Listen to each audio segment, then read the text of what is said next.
Hello my friends, welcome to this lesson on alternate picking. I'm sure you've seen some amazing players flying all over the fingerboard. Well, today I'm going to show you how it's done.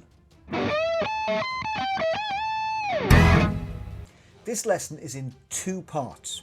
If you can do both of the things I'm going to teach you today, your alternate picking will be way ahead of pretty much every other guitar player. Now that might be a pretty bold promise, but it's true. In the last video we looked at synchronizing your left and right hands and playing on a single string and getting that up to speed. There was lots of exercises and lots of practice. If you've done that video or you're confident in that already, then this one is for you.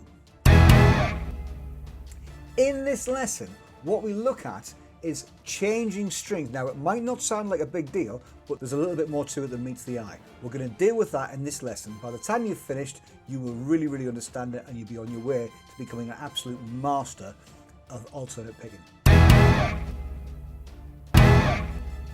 The common misconception is that when you pick, your hand travels up and down along the same plane as the strings are and parallel to the strings, if you like, just like it would if you were strumming. However, that isn't the truth. If you pick just up and down like that, it creates a problem.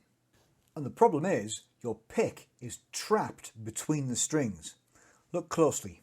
I'm using a brightly coloured pick in the hope that you can see it well, but if I move in that direction, the same way as the strings or across the strings, as soon as I go in between the strings to pick a note, up or down, I'm then trapped by the string next to it and the string either side. So if I pick downwards, I can't then do an alternate pick and pick upwards on the next string because I'm in between them and I'd have to hop over that string to get to it to play up. So this is the voodoo, this is the real secret. What you've got to do is you've got to escape the strings.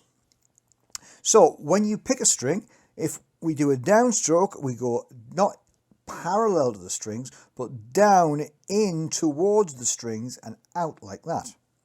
And the plane of our plectrum is an in and out.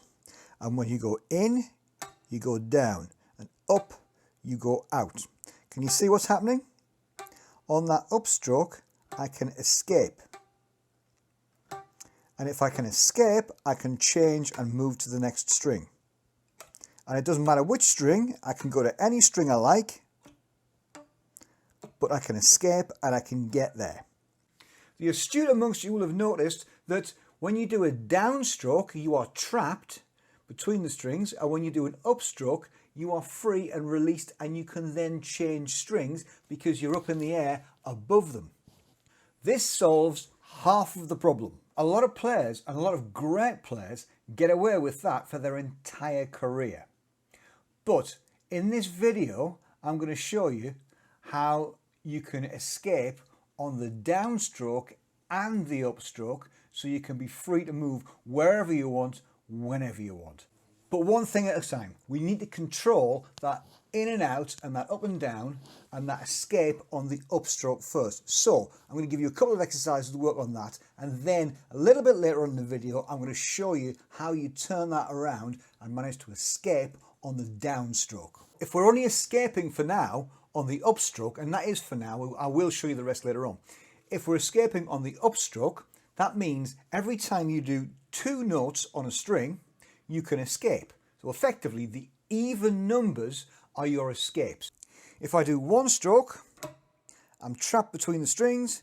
If I do two, I've escaped. Look, 1, 2. If I do 3, 1, 2, 3, I'm trapped again. If I do an even number of 4, 1, 2, 3, 4, I've escaped and I'm out. Obviously, when you're playing, you know, this is an exaggeration. I wouldn't expect anybody to move their pick that far. It's a very subtle in and out, but it is there. Okay, the first exercise I'm going to show you is an 8 note per string exercise. It's good in that it gives you plenty of time to think about that change and that escape and be very deliberate about it. It goes 12, 9, 11, 12, 9, 12, 11, 9.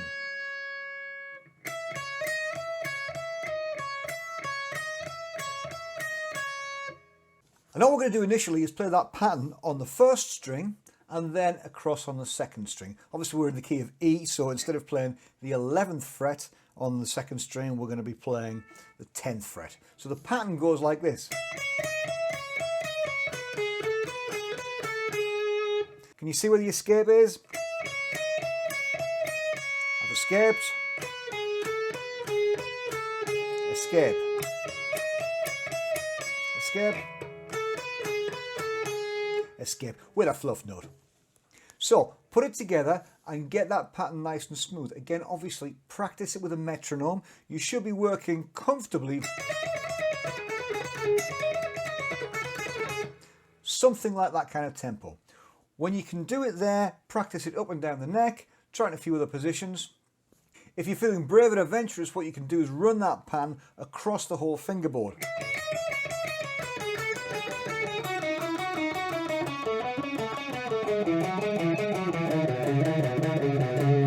Being mindful to pick in and out, in and out. Now it might feel odd at first, it's just the way it is. It will feel odd at first if you're not used to doing it, but it will pay off.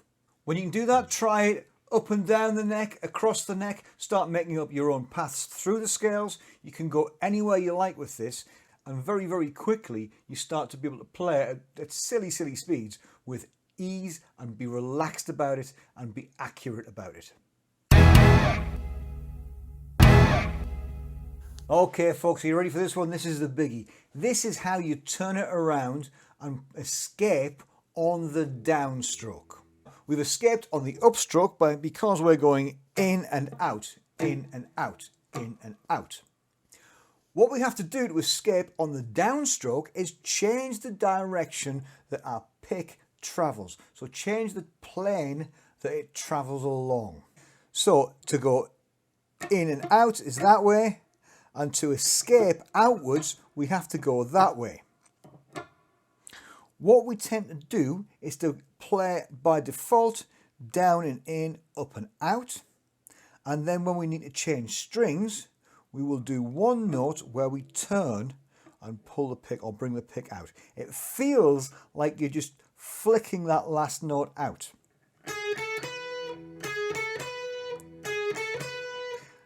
What you need to do at first is just sit there and play any three notes consecutively on the same string and play in, out, escape, in, out, flick to escape, in, out, flick to escape.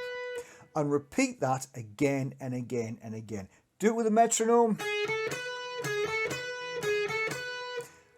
Get comfortable with it, get a little bit faster with it. When you can do it there, the next step is to then play something on the next string. But did you notice? I was back to escaping on the upstroke. Escape, escape, escape, escape. And the same if you're descending the strings. Escape. So work on that 3-note per string pattern, again with a metronome, starting on the lower string and moving to the upper one, then the upper one and moving to the lower one, like this. And this way around. Slowly, slowly, slowly build up the speed, and again work it across the whole neck, work it up and down the fingerboard, work it across the fingerboard. Congratulations, you now have the keys to the Ferrari. All you've got to do is you've got to put them in the ignition, you've got to turn them, and you've got to drive away. So what that means is you've got to sit down and practice with a metronome, practice slowly. If you want to know more, then I have a book on the subject. It's part of my Big Brown Guitar book, but there's a chapter just on alternate picking. And here's the deal. What I'm doing, if you're a subscriber to my channel and you buy the alternate picking book, I'm going to give you for free the sequences book as well. So you get 2 for 1. All you have to do is buy the alternate picking book, and the link is below.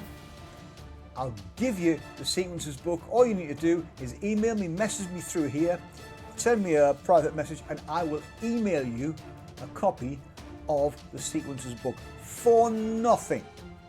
It goes without saying, I would love you to subscribe, click the button, ring the bell, do all those things that you're supposed to do, and we'll be back for more.